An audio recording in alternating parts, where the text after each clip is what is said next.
hablar de los problemas de la pared torácica unidos a la anatomía quirúrgica y las lesiones de las vías aéreas superiores.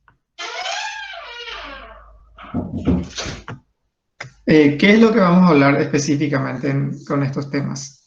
De las toracotomías y su relación con la anatomía quirúrgica, de las deformaciones o deformidades de la pared torácica y de las lesiones secundarias de las vías aéreas superiores. Ustedes saben que la anatomía quirúrgica es fundamental en todo procedimiento, valga la redundancia quirúrgica. Debemos saber las estructuras, los planos y las regiones anatómicas sobre las cuales vamos a actuar de manera a poder hacer esos procedimientos de manera lo más anatómicamente posible, procurando abrirse paso entre las estructuras sin lesionar efectivamente ninguna de esas estructuras anatómicas. Por eso es muy importante tener en cuenta esto, lo de las regiones, y evidentemente en base a eso practicar las incisiones correspondientes que nos van a ayudar en mayor o menor medida para lo que queremos realizar. ¿Qué pasa con la anatomía quirúrgica del tórax? ¿Cuál es el enfoque que le tenemos que dar a esto? No es la vista de la anatomía como sabíamos la anatomía descriptiva, sabiendo en cuanto a los músculos, el origen, las inserciones, cómo va la funcionalidad, etcétera, sino fundamentalmente con el enfoque de los planos. Por eso es que tenemos que conocer cuáles son los músculos superficiales que vamos a atravesar de acuerdo a la incisión determinada. Tenemos en este aspecto, aparte de la piel y los tejidos blandos premusculares, algunas capas musculares que son muy importantes porque son sobre las cuales vamos a actuar. Uno de ellos es el dorsal ancho, que es el músculo ancho del tórax que se extiende prácticamente en toda la parte posterior y es fundamental en el movimiento del hombro. También tenemos los músculos pectorales, que también tienen un rol muy importante en la movilización de todo el miembro superior. Después, debajo de estos músculos están el serrato anterior, que también es extremadamente importante en los planos que vamos a ir atravesando para poder saber cómo actuar sobre él. En cuanto al serrato, generalmente vemos que este músculo tiene sus fibras oblicuas de arriba a abajo y de atrás hacia adelante. Generalmente las fibras del serrato vamos a divulsionarlas o separarlas en nuestras incisiones, pero no vamos a seccionarlas. Sin embargo, en las otras toracotomías, como vamos a ver, hay a veces sección muscular importante. Por ende, como primera medida, después de los planos del tegumentarios, tenemos que tener muy en cuenta la musculatura que está participando de este proceso y sobre la cual vamos a actuar. Después, debajo de los músculos, evidentemente tenemos la estructura fuerte que contiene todos los componentes o los órganos intratorácicos, que es la parrilla costal. Y entre la parrilla costal, en los que cierran los espacios son los músculos intercostales, que tienen, como ustedes saben, una función tremendamente importante en la respiración. Es importante que tengamos en cuenta la dirección de las fibras musculares de los intercostales, de manera que podamos también realizar una incisión adecuada y correcta de los mismos. Tenemos que saber cuál es la disponibilidad en cuanto a la dirección que siguen las costillas, en la parte posterior, en la parte lateral, en la parte anterior, la parte cartilaginosa de los mismos, la unión condrocostal, que es definitivamente muy importante, lo mismo que la unión posterior con la columna. Entonces, todo esto lo debemos tener en cuenta y también tenemos que saber determinar el nivel de la costilla. Eso sí que es tremendamente importante. Nuestra incisión tiene que estar asentada al nivel de la costilla que elijamos. Por ende, debemos saber los reparos anatómicos que debemos seguir para poder determinar qué nivel costal estamos. Y bueno, aquí viene un aspecto extremadamente importante, como ustedes saben, desde que comenzaron con esta cuestión de la medicina, que es la disposición de los paquetes vasculonerviosos. Y aquí en el tórax también tiene su rol y extremadamente importante también. El paquete vasculonervioso, como sabemos por anatomía, transcurre en la escotadura o en el surco costal inferior. Están como protegidos por el surco costal inferior. Y van de arriba a abajo, tenemos a la vena, a la arteria y al nervio.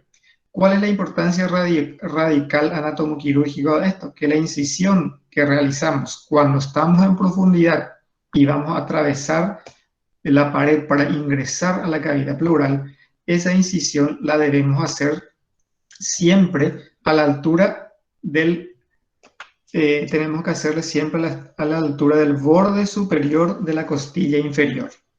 Eso es siempre, en este sector debemos hacerlo. Siempre rozando el borde superior de la costilla inferior para no lesionar esto, ya sea en los procedimientos menores como cuando vamos a abrir la cavidad pleural. Tenemos que ir acá, incidir, porque si esto hacemos sangrar, es una complicación más que a veces puede ser muy importante en cuanto al sangrado y la lesión nerviosa, ni qué decir, y tenemos que tratar en lo posible no incurrir en eso. Después ya ingresamos a la cavidad pleural. La cavidad pleural, como saben ustedes, son dos serosas, una parietal y otra visceral, que se reflejan entre sí a nivel del ilio. O sea, la parietal cubre toda la pared y viene y se refleja a nivel del ilio y continúa con la visceral. La pleura visceral está íntimamente adherida al parénquima pulmonar. La pleura parietal es la que está dotada de inervación nocioceptiva, o sea que la que tiene sensibilidad es la pleura parietal, la visceral no. Por lo tanto, en nuestras incisiones y las anestesias posteriores tenemos que tener en cuenta de la anestesia que se debe hacer a nivel de la pleura parietal. Estas dos hojas pleurales, como saben, determinan una cavidad que es virtual en las personas que no tienen ninguna patología encima, y aproximadamente el contenido varía el concepto de acuerdo a los autores, pero es de 1 a 5 centímetros de agua aproximadamente. Después, ¿qué también tenemos que tener en cuenta? Tenemos que tener en cuenta, por supuesto, los pulmones. Tenemos que saber que los pulmones del lado derecho tienen 3 lóbulos, del lado izquierdo tienen 2. Debemos saber su relación íntima con el mediastino. Como habíamos hablado la vez pasada, sabemos que el mediastino atraviesa estructuras extremadamente importantes para la vida, como son los del aparato cardiovascular, los del aparato respiratorio, los del aparato digestivo, los elementos de las raíces nerviosas, el diafragma tenemos por abajo, y por arriba vemos que se comunica por un espacio relativamente pequeño con el cuello. Por lo tanto, toda esta imagen, toda esta fotografía la tenemos que tener en mente siempre, y sobre todo tenemos que conocer por dónde transcurren las estructuras. Tenemos que saber la relación del ilio pulmonar a cada lado con relación a los vasos, con relación a la arteria pulmonar, con relación a las venas pulmonares, con relación al bronquio fuente. Tenemos que conocer la disponibilidad de uno u otro lado, su relación con el nervio frénico, con el nervio vago o parasimpático. Entonces ustedes se dan cuenta que cualquiera de estas estructuras, si nosotros lesionamos, va a tener serias consecuencias con el paciente. Por eso, un cirujano que entra a trabajar en esta área debe tener un gran conocimiento y una claridad en cuanto a las estructuras que atraviesan por ese lugar. Ahí le tenemos, por ejemplo, la imagen del nervio frénico. El nervio frénico pasa por delante del ilio pulmonar y el nervio neumogástrico pasa por detrás del ilio pulmonar. Entonces, eso es, al abrir la cavidad, tenemos que fijarnos perfectamente a dónde estamos. Como sabemos, el nervio frénico viene a nivel del plexo braquial e inerva el centro frénico del diafragma. Toda esta estructura que tiene su funcionalidad en cuanto al movimiento diafragmático y sobre todo a la sensibilidad que se pueda tener a este nivel. Entonces, no sé si recuerdan la clase pasada que les había dicho de los pacientes que son sometidos a una laparoscopía cuando la insuflación abdominal es muy importante, irrita este centro frénico del diafragma y puede producir dolor a nivel del hombro. Entonces, todas las acciones que hagamos también a nivel del centro frénico podemos indirectamente lesionar el frénico. Ahí tenemos otra imagen sagital o lateral, en el cual vemos nos sirve para dimensionar perfectamente las estructuras a nivel de todo el tórax en ese corte sagital, de manera que podamos diferenciar acá. Acá le tenemos por adelante del ilio, le tenemos al nervio frénico, y por atrás transcurre el neumogástrico, que da el recurrente a uno u otro lado a diferente nivel. Por la izquierda da por debajo del callado aórtico y a la derecha por debajo de la subclavia, como ustedes saben perfectamente. Y acá tenemos la cadena simpática.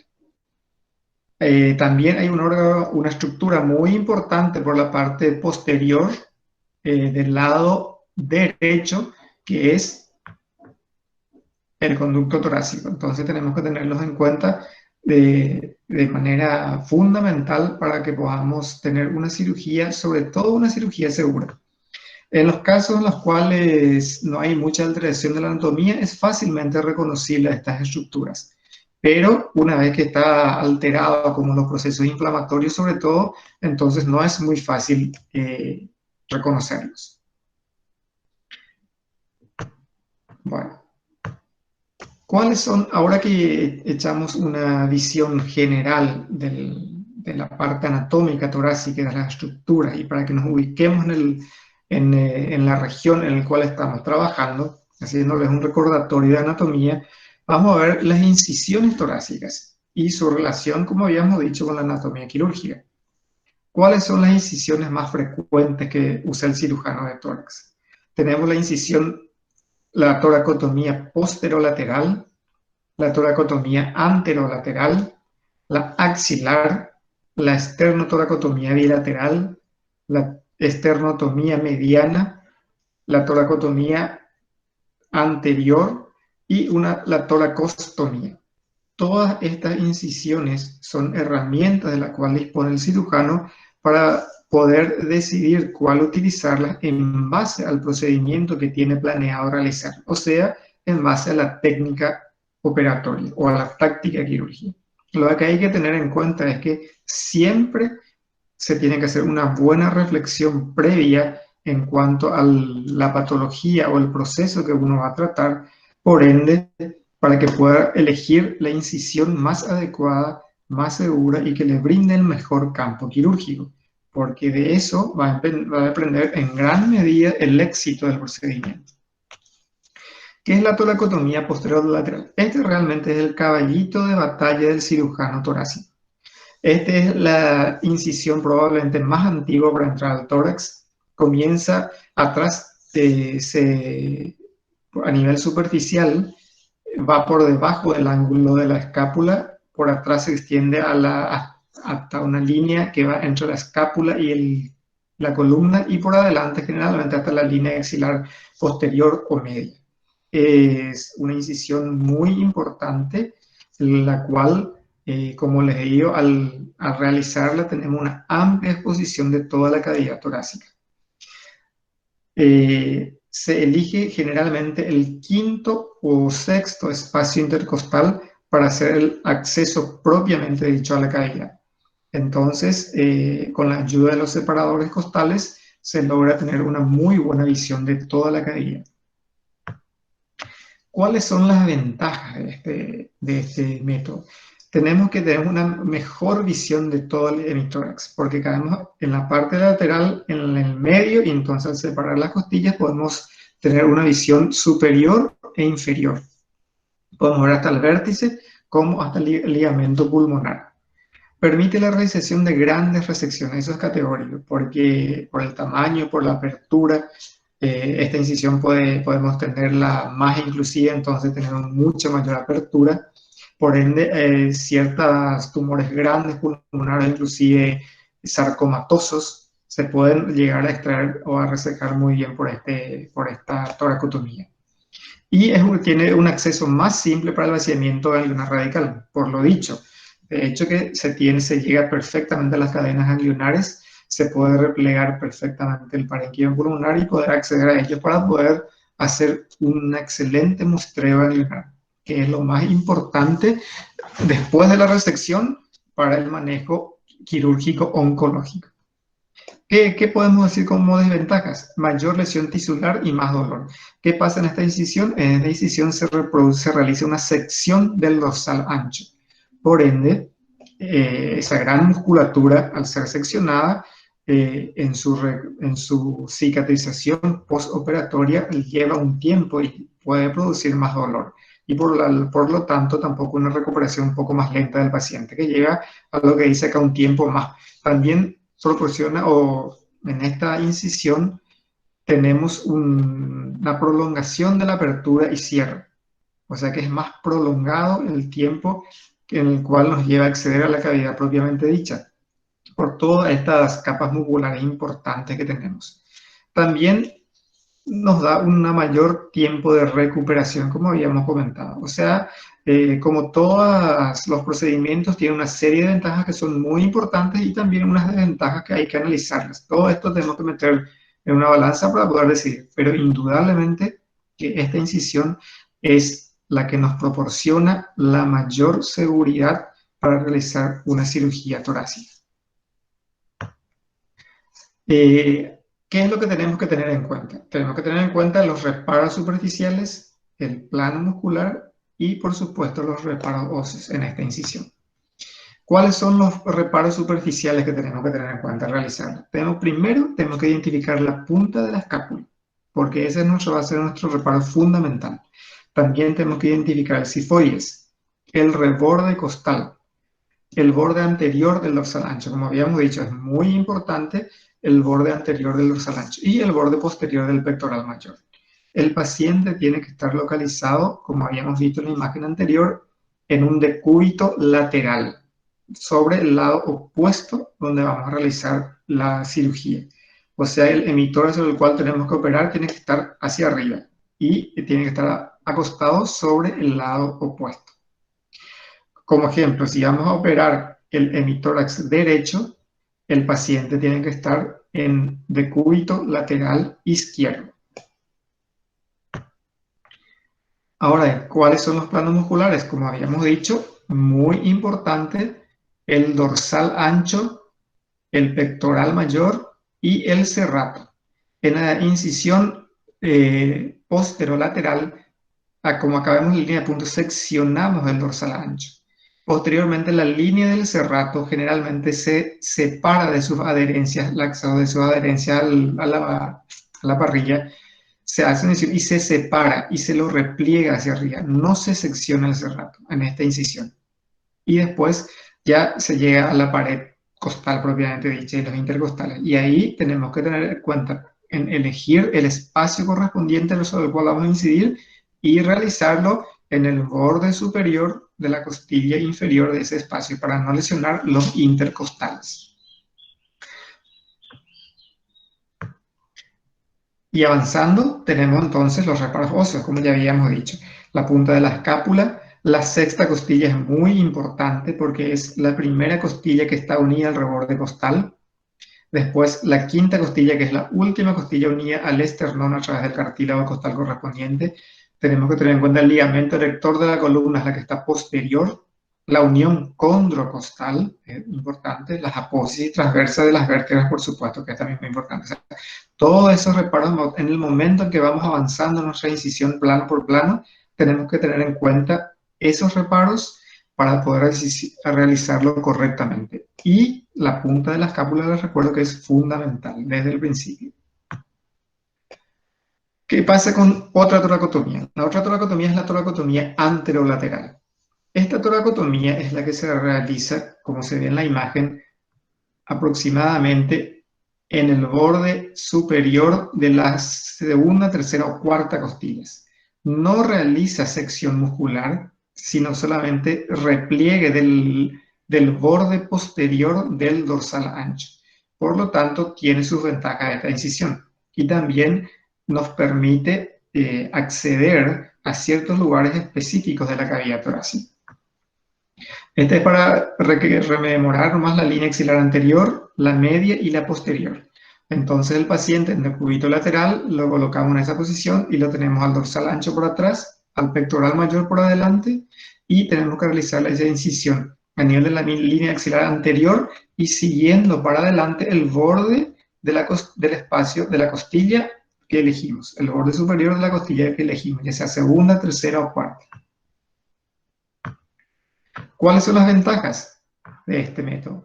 Tenemos una incisión más pequeña, evidentemente, por lo tanto es menos dolorosa y sobre todo menos dolorosa también al no haber sección muscular, lo cual va a llevar también a una recuperación mucho más rápida.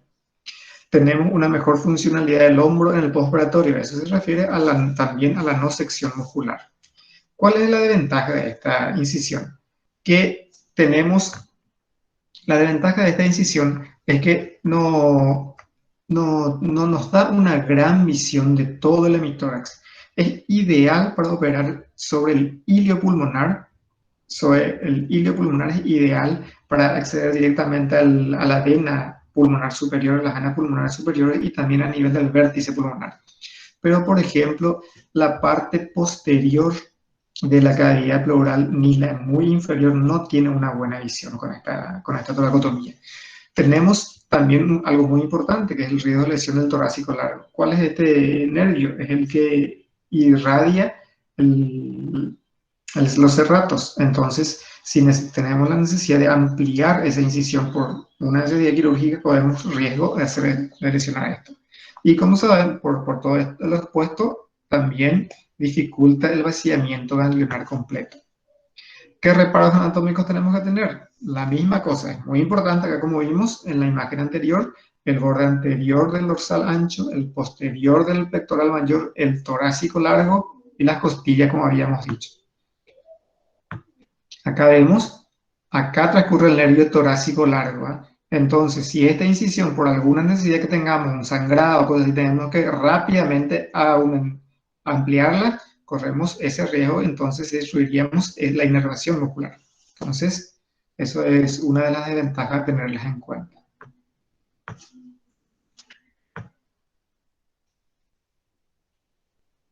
Ahí tenemos, por ejemplo, la otra toracotomía que es la toracotomía axilar.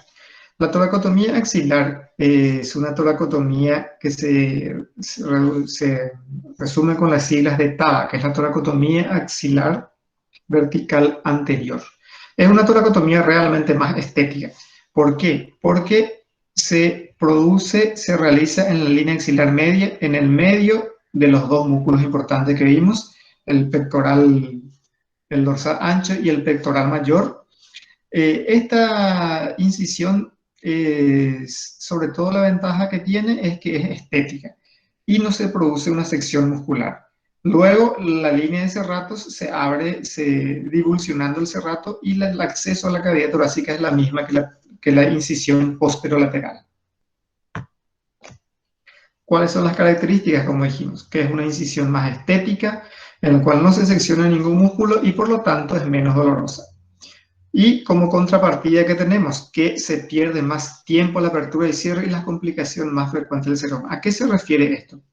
Que en resumen, los planos superficiales llevan más tiempo separarlos porque hay que primero esa incisión vertical, luego el tejido celular subcutáneo y hay que replegar, levantar y replegar para adelante la musculatura de los pectorales y para atrás la musculatura del dorsal ancho, para poder tener una amplia visualización del serrato y poder divulsionar en el medio, entre las fibras. Como habíamos dicho, de ahí en adelante es prácticamente igual que una posterolateral. Por ende, requiere bastante tiempo la apertura y cierre. Y una de las desventajas también que se menciona es cómo se despega esos músculos de sus planos. Entre ellos se puede formar fácilmente el seroma. ¿Qué es el seroma? El seroma es la acumulación de líquido que trasuda entre los planos musculares. Y eso posteriormente es una complicación más en el postoperatorio. Ahí tenemos, esta imagen es muy importante para que podamos ver donde acá se realiza la toracotomía. En este sector se realiza la toracotomía vertical, el dorsal ancho se repliega para atrás y el pectoral mayor para adelante. Es un despegamiento cuidadoso que se va realizando entre los planos, no sección. Por ende, debido a ese amplio despegamiento, es factible la producción de seromas, como habíamos comentado. ¿Cuál es otra incisión?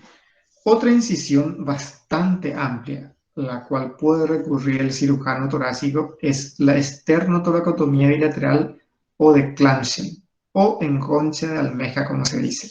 Es una incisión realmente muy amplia, digamos, bastante deteriorante del paciente, como se dan cuenta, cómo transcurre de un emitor a otro. Implica la sección transversal del esternón. Esta táctica, esta incisión, esta toracotomía bilateral, se recurre generalmente cuando hay que trabajar sobre los dos emitores y o el mediastino al mismo tiempo. Un ejemplo es, por ejemplo, cuando hay las enormes masas mediastinales, ya sea sarcomatosas, que se extienden hacia ambos o infiltran ambos emitores. Por lo tanto, tenemos que tener una buena visión. Y sobre todo, la incisión ideal es para los trasplantes bipulmonares. En los pacientes en los cuales se requiere necesariamente un trasplante bipulmonar, entonces esta es una buena incisión para tener acceso directo a ambos hilios pulmonares al mismo tiempo y poder hacer las anastomosis correspondientes. No es una incisión frecuente, pero es importante que sepamos. La incisión de Clanchen es una, como les digo, es una incisión bastante peculiar. Ahí tenemos una visión. Esa nos sirve para ver cómo, aquí nos demuestra, es bastante demostrativo para ver cómo podemos tener una amplia visión del mediastino de ambos emitores, sobre todo de ambos hilios. Después tenemos la esternotomía media, que es la esternotomía de Duval, que es la esternotomía típica para las cirugías cardíacas. Pero a nivel cirujano torácico también puede recurrir a esta esternotomía para trabajar sobre todo a nivel del timo. Como habíamos hablado de esos tumores del timo, en el cual se requieren, en los timomas, se requieren hacer un vaciamiento importante ahí de la zona, la timectomía con el vaciamiento linfocelular ganglionar del mediastino anterior. Entonces es importante y se recurre a este tipo de incisión también. Es una incisión importante, sección vertical del esternón, también bastante dolorosa y tiene también sus complicaciones probables. Habíamos visto en la clase de mediastinos, no sé si recuerdan que también puede ser inicio o asiento de una mediastinitis cuando se produce una infección de la herida operatoria de esta esternotomía. Pero ve ustedes en torno que a esta esternotomía se recurre bastante, sobre todo para la cirugía cardíaca. Una vez que hemos hablado de todas estas esternotomías y su repercusión anátomo-quirúrgica en líneas generales, entonces pasaremos al segundo punto o al segundo ítem de esta clase de hoy, el cual vamos a referirnos a las deformidades de la pared torácica. Estas deformidades de la pared torácica son malformaciones congénitas que el individuo trae al nacimiento. No son muy frecuentes, gracias a Dios, pero tampoco tan infrecuentes. En la generalidad de los casos no se les conoce mucho en forma general porque es ya de un resorte muy especializado. Por lo tanto, el médico general no lo ve frecuentemente, entonces, por lo tanto, no se le tiene muy en mente. Pero es muy importante que se sepan por lo menos de su existencia. Por eso vamos a hablar aquí en forma general de los mismos. ¿Y cuáles son las deformidades de la pared torácica más frecuentes? Tenemos al tórax en embudo o pectus excavatum, el tórax en quilla o pectus carinatum, el síndrome de Poland, los defectos esternales y los defectos varios de la pared torácica. Vamos a referirnos un poco de cada uno de ellos para que tengamos, como dije en un principio, un conocimiento de los mismos. ¿Qué es el pectus excavatum? Es una malformación congénita, como sabemos, el cual el individuo presenta una depresión posterior de la parte inferior del esternón de la segunda y tercera parte, generalmente con los cartílagos costales correspondientes. Esta deformidad suele ser asimétrica con una desviación a la derecha. Como dijimos, es congénita, es más frecuente en varones. Esta es la deformidad torácica más frecuente de todas. Entre todas, la más frecuente es esta. Entonces, ahí es a tenerla en cuenta, el pectus excavatum. Como dijimos, acá tenemos una referencia, es una depresión posterior, es la más común en los niños, como ya dijimos. ¿Cuál es la sintomatología? Pueden ser asintomáticos, pero si presentan síntomas, la sintomatología que presentan es dolor torácico o disnea, sobre todo en esfuerzo, que en reposo generalmente no tienen mayor inconveniente, pero cuando se hace ejercicios, alguna actividad física importante, si ella pueden presentar disnea. El diagnóstico sí en estos casos se hace al nacer. Cuando aparece esta patología, generalmente al nacimiento o algunos días de vida del recién nacido, ya uno se percata de esta deformidad. Y la corrección de la misma es quirúrgica. Mejora mucho la sintomatología, pero sobre todo la estética. Otro de las deformidades, como habíamos dicho, es el tórax en quilla o pectus carinatum, la cual se caracteriza por una sobreelevación anterior de la región inferior también del esternón con los cartílagos costales. El pectus excavatum era una depresión, esta es una saliencia anterior. Como vemos aquí, es bastante llamativo y también bastante preocupante para la persona que lo lleva, porque no es nada lindo estéticamente. Esta deformidad, contrariamente con el excavatum, es simétrico generalmente. También es congénita, como vimos, es mucho menos frecuente que el pectus excavatum, aproximadamente pero es más frecuente también en varones que en niños y tiene también una corrección quirúrgica. El diagnóstico de esta patología se realiza generalmente en la adolescencia. Cuando el niño es pequeñito, a veces es difícil percatarse totalmente de esto. Aquí tenemos que es un desplazamiento anterior de la segunda y tercera porción externales, mucho menos frecuente que el excavatum. Es el segundo en frecuencia entre las deformidades. Se diagnostica, como dijimos, en la adolescencia. Este sí que es generalmente asintomático, no presenta casi síntomas. Y la corrección es quirúrgica, como sabemos. Estas patologías en sí tienen un fuerte componente hereditario. Aproximadamente alrededor del 40% de los pacientes refieren antecedentes hereditarios de esta patología. ¿Qué es el síndrome de Poland? Este es un síndrome bastante raro, gracias a Dios, la cual se caracteriza por ausencia congénita de los músculos pectoral mayor y menor más sindactilia. Imagínense, no tienen pectoral mayor ni menor, ni sindactilia. Se puede asociar también con las alteraciones de la pared torácica y las mamas. Por suerte, aproximadamente se presentan 1 en 30.000 a 32.000 nacidos vivos. Y en este no se conoce la causa, no se refiere generalmente a antecedentes hereditarios en estos casos. Aquí tenemos una imagen de lo que es el síndrome de Poland. Es una patología bastante difícil de manejar también quirúrgicamente. Después tenemos los defectos externales. Esto también muy raro, por suerte, porque la presencia de estos defectos es extremadamente severo y proporciona una situación bastante difícil para su solución, sobre todo el tema de la ectopía cardíaca. Son situaciones muy difíciles para el paciente y para el equipo médico que tiene que manejar estos casos.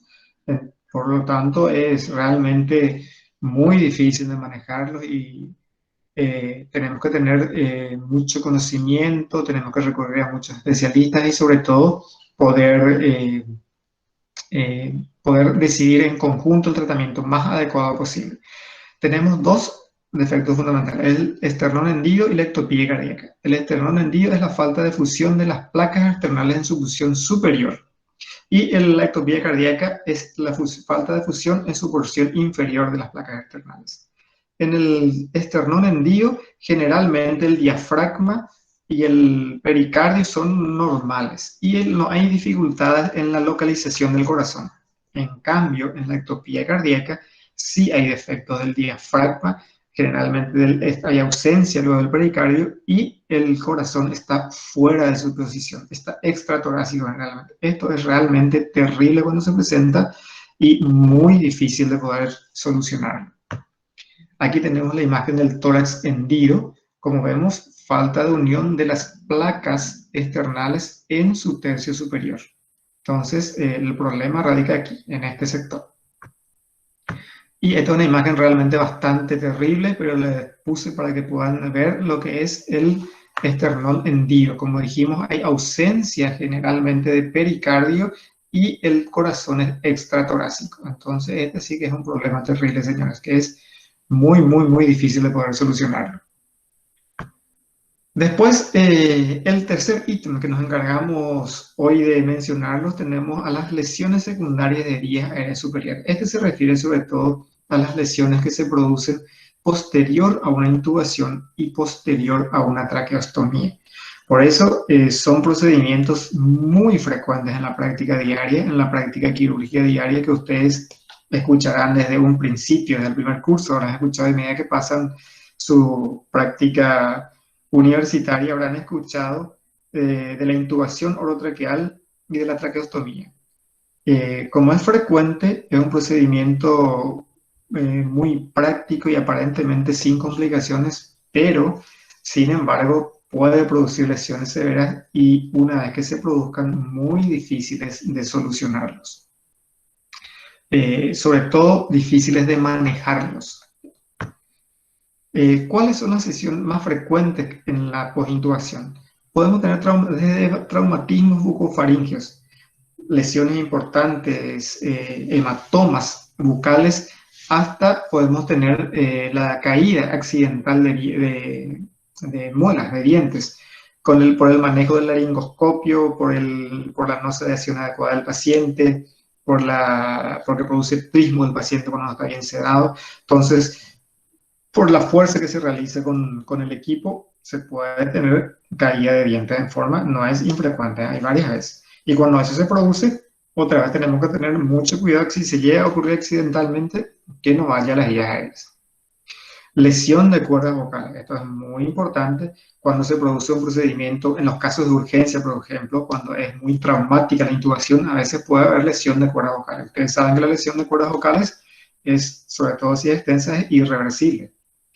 Perforación traqueal. Esto también suele ocurrir en pacientes que son sometidos, como dijimos, a los procedimientos de urgencia o tal vez que tengan una tráquea muy lesionada, como por ejemplo en las lesiones por cáusticos, como vimos aquella vez, en la cual la tráquea parece también afectada. Entonces puede estar muy frágil, muy crujiente la unión traqueoesofágica y se puede producir la perforación traqueal y que lleva eso a una fístula traqueoesofágica, que como les digo es un problema terrible para el paciente. Se imaginan que no se puede alimentar correctamente porque todo lo que come pasa o una gran parte pasa a la tráquea. Y por ende, eso puede pasar a los pulmones y producir una neumonía por aspiración, que ustedes saben que es terrible.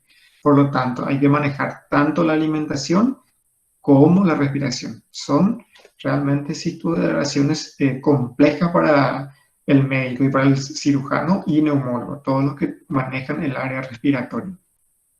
Y después hay otro problema muy frecuente, que es la estenosis traqueal posintubación.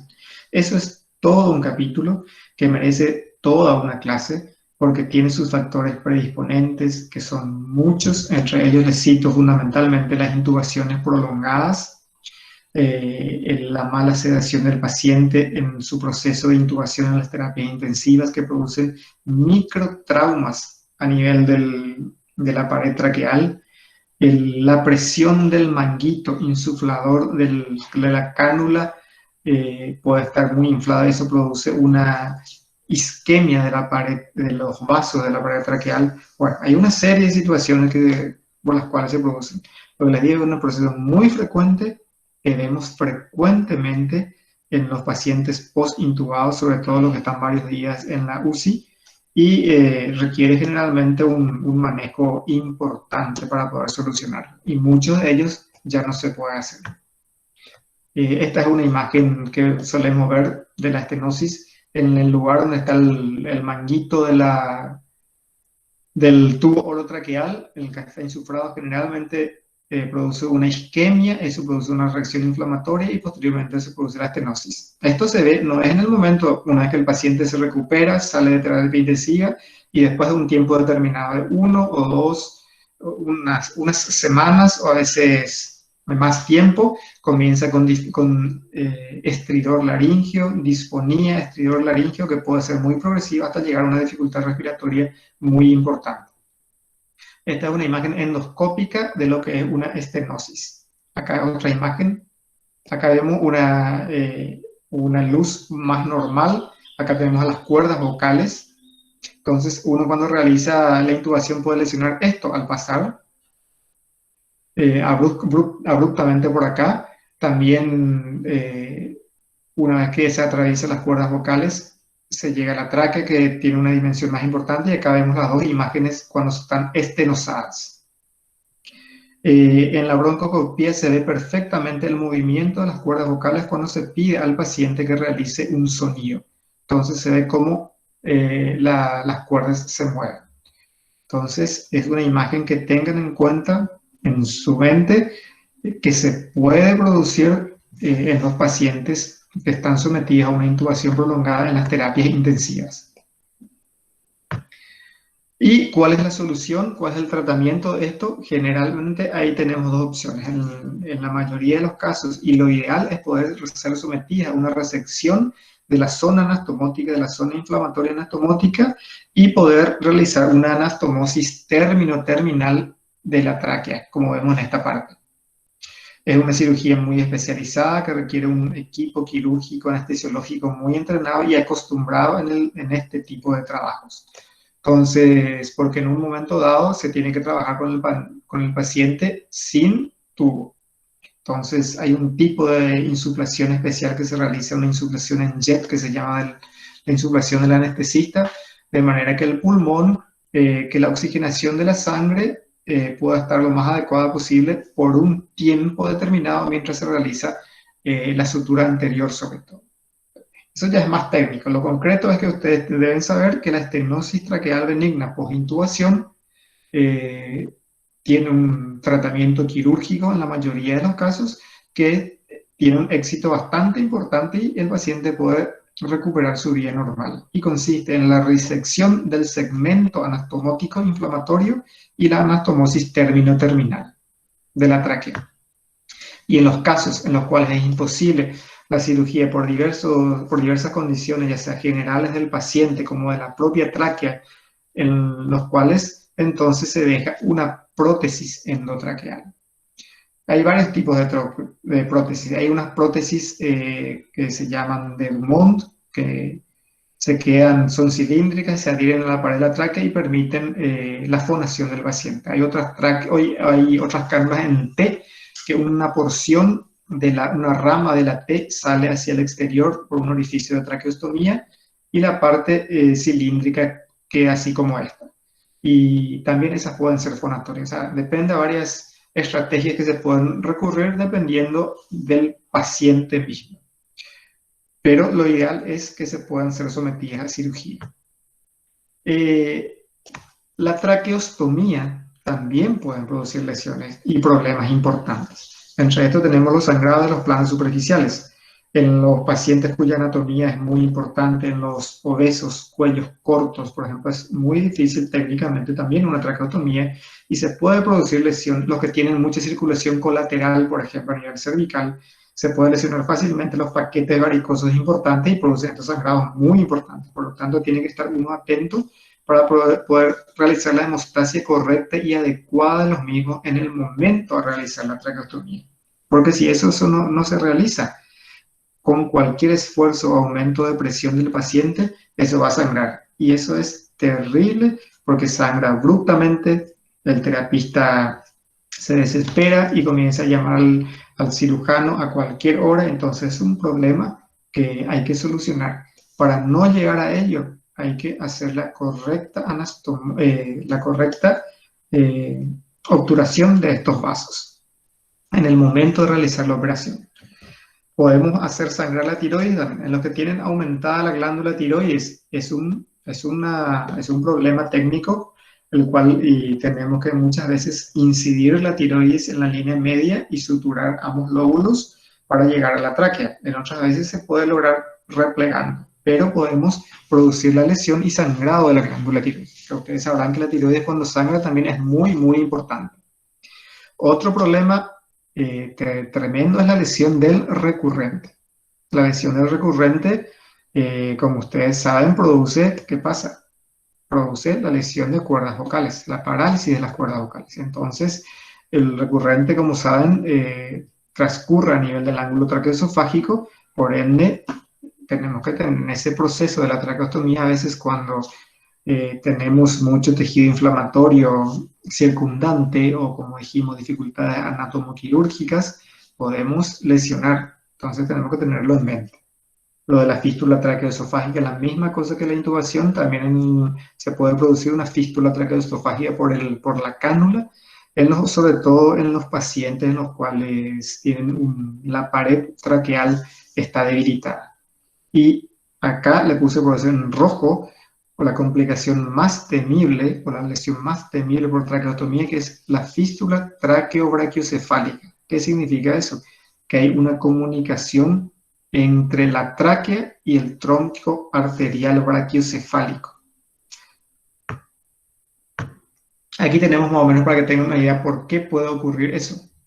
Porque aquí atrás está el tronco arterial brachiocefálico, entonces la tráquea está en contacto directo a él. Acá está. Entonces está en contacto directo. ¿Y qué pasa? ¿Qué pasa con las traqueostomías? Cuando las traqueostomías están por mucho tiempo, muchas veces las traqueostomías son definitivas o se quedan un buen tiempo hasta que se normalice esa vía aérea en los procesos inflamatorios, por ejemplo, o se realice otras maniobras endoscópicas de la vía aérea para tratar de solucionar ciertos tipos de estenosis. Entonces queda mucho tiempo y a veces el extremo o el manguito de la cánula de traqueostomía también puede horadar la pared anterior de la tráquea y hacer una comunicación con el tronco arterial brachiocefálico. ¿Esto cómo se presenta? Generalmente cuando se produce un sangrado luego de 2 a 3 semanas de instalar la traqueostomía. Es diferente a los sangrados superficiales, las cuales se producen inmediatamente en el procedimiento o a las horas posteriores. Esto, pasado 2 a 3 semanas, es un sangrado tardío, aparece un sangrado terrible. Esto nos tiene que llamar la atención inmediatamente y hay que actuar, pero lo más rápido posible. Muchas veces se llega a perder el paciente, porque se imaginarán el paquete vascular muy importante que está involucrado. Entonces, hay que tener cirujano entrenado, equipo alerta para poder actuar y poder solucionar, porque tiene que ser una esternotomía abrupta, rápida, comprimir el tronco arterial en ese momento y tratar de hacer una reparación quirúrgica de la arteria. Por eso les marqué de rojo, es una de las complicaciones más temibles, las complicaciones tardías de la traqueostomía. Y bueno, en líneas generales estos son el enfoque de estos 3 temas que estaban en el programa, que son importantes a tenerlos en cuenta: la anatomía, quirugía, incisiones del tórax, que ustedes conozcan un poco cuáles son las herramientas que tiene el cirujano para poder acceder al tórax, en cuanto a las lesiones que se pueden producir en las vías aéreas superiores después de estos procedimientos, que tienen una frecuencia relativa, pero que son importantes, que sobre todo que hay que conocer que se pueden producir, y de las malformaciones congénitas de la pared torácica, que también tiene su lugar dentro de la patología torácica. Bueno, eso es todo por hoy entonces, y damos por terminada la clase de hoy.